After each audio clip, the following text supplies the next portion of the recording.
Iryo higanwa ryaraye risozerewe ryari ryahuje abashakashatsi 10 ku ruhande rumwe n'abahingura bisunze ivyavuye mu bushakashatsi 10 ku rundi ruhande. Umunyamabanga ntayegayezwa mu mugwi w'igihugu ujejwe ubuhinga n'ubushakashatsi Zakari Miburo yaserukiye umushikiranganje w'indero n'ubushakashatsi mu birori vyo gusozera iryo higanwa, akaba yarashimye uko ryagenze acavuga ko abarundi baravye ivyerekanywe ngo bo kwishimira ivyo bashoboye. Zakari Miburo akabona ko uburyo bubonetse ngo ivyerekanywe vyoshikana igihugu kwiterambere. Biragaragara yuko abarundi natwe twokwiyemera hari ibintu dushoboye mu gihe hoboneka uburyo bukwiye.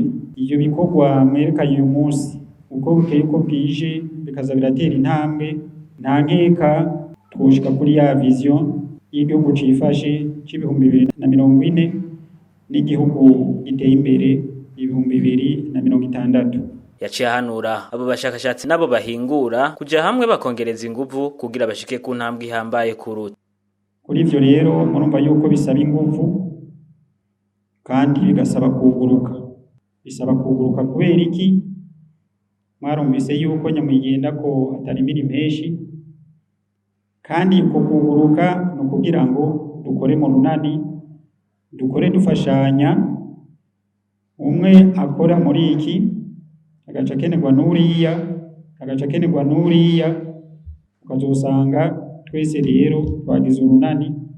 Urwo runani nako surundi n'urunani w'iterambere.